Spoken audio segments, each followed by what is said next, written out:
L'histoire commence dans un monde fantastique, où les humains et les créatures magiques habitent différentes régions de la planète. Au cœur d'une forêt luxuriante, où des dizaines d'espèces de bêtes magiques prospèrent et coexistent, une jeune mère dragon descend dans sa grotte. Après être restée couchée sur son œuf toute la nuit, il est temps pour elle de partir chasser, alors elle recouvre son œuf de terre. Cependant, la terre seule ne suffit pas à apaiser les inquiétudes de la mère dragon, alors elle souffle des flammes brûlantes sur le sol, le maintenant chaud pendant son absence. Une fois satisfaite, elle quitte la grotte et s'envole dans le ciel à la recherche d'une proie. Lorsque le regard du dragon se pose sur une paire de loups, elle fond sur eux pour les capturer. Soudain, elle reçoit une flèche en plein dans la tête, tirée par un groupe d'humains cachés dans les buissons au sol. Après la mort de la mère dragon, il s'approche pour récupérer sa peau et sa viande. Quelque temps plus tard, une créature enceinte appelée Cat Sith entre dans la même grotte où le dragon avait abrité son œuf. Comparé aux chats ordinaires, les Cat Sith sont une race intelligente capable de réfléchir et d'utiliser la magie. En remarquant l'atmosphère paisible de la grotte, cette mère chatte décide de s'y installer pour mettre bas. Peu après, ces chatons naissent et la chaleur de leur petit corps plein de vie se propage jusqu'à l'œuf enterré sous terre. Cela pousse enfin le bébé dragon à éclore de sa coquille et la minuscule créature sort sa tête confuse de la terre. Inquiète, la mère chat le remarque immédiatement et déterre le bébé dragon. Exposé à l'air froid de la grotte, le petit dragon commence à trembler. En voyant cela, la mère chat renifle son corps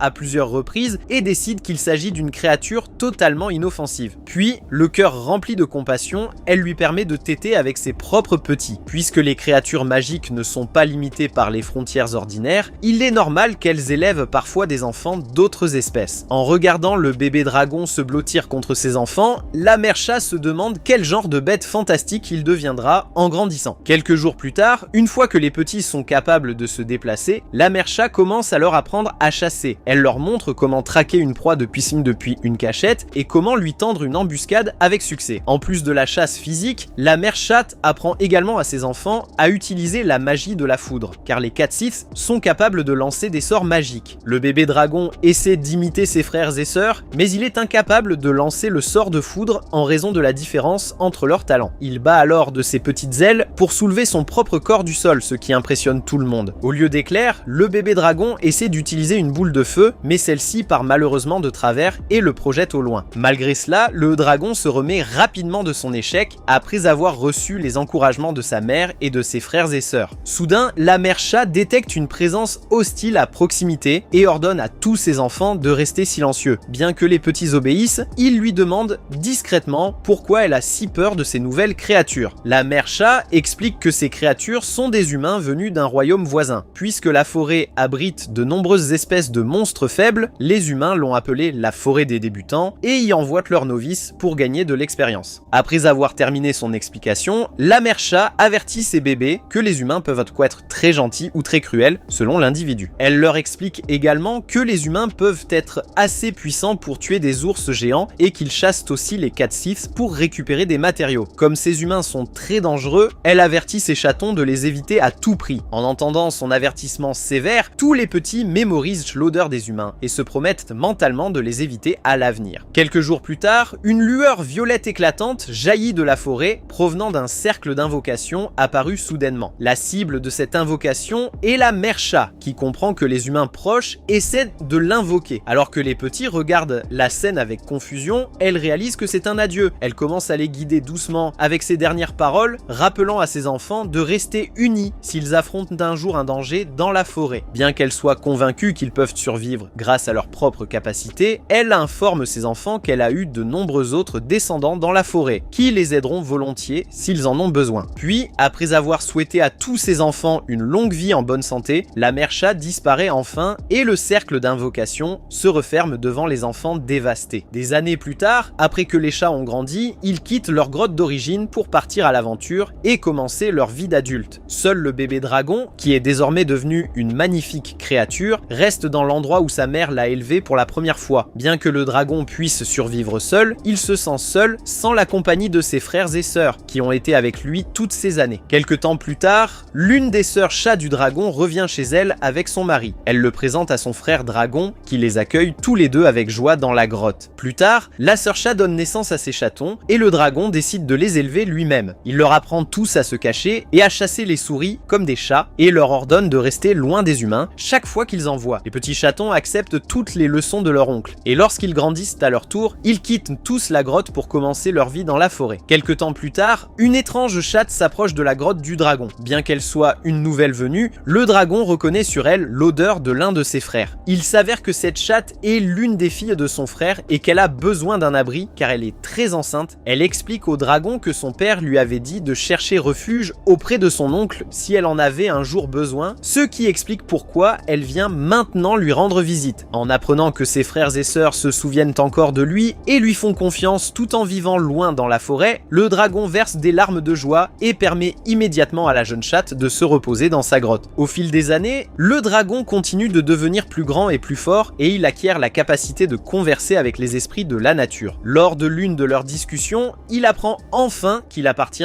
en réalité à une espèce différente des Catsites. Déçu, le dragon explique cela à ses proches félins, mais aucun d'entre eux ne s'en soucie. Au contraire, il lui sourit comme avant, alors il oublie ses inquiétudes et continue de leur enseigner. Un jour, alors que le dragon survole paisiblement la forêt, il aperçoit des humains avec un énorme tas de chats morts, chassés uniquement pour leur fourrure. Le dragon entre dans une rage folle et brûle les humains vifs. Après les avoir éliminés, le dragon demande aux esprits s'ils chassent les chats pour se nourrir. Il lui explique que les humains ne chassent les chats que pour leur fourrure, ce qui rend le dragon encore plus furieux car il pense qu'une créature ne devrait pas être tuée à moins que ce ne soit pour se nourrir ou survivre. Dans son enfance, le dragon était trop faible pour protéger tout le monde, mais désormais les choses sont différentes car il possède l'immense puissance d'un corps de dragon ainsi que les capacités destructrices de la magie spirituelle. Le dragon décide qu'il en a assez de la cruauté des humains et s'envole vers le royaume le plus proche pour les avertir. Lorsque les humains remarquent le gigantesque dragon sur leur terre, il annonce d'un ton autoritaire qu'il a tué les aventuriers qui ont assassiné les chats innocents. Il avertit les autres humains qu'ils subiront le même sort s'ils ne cessent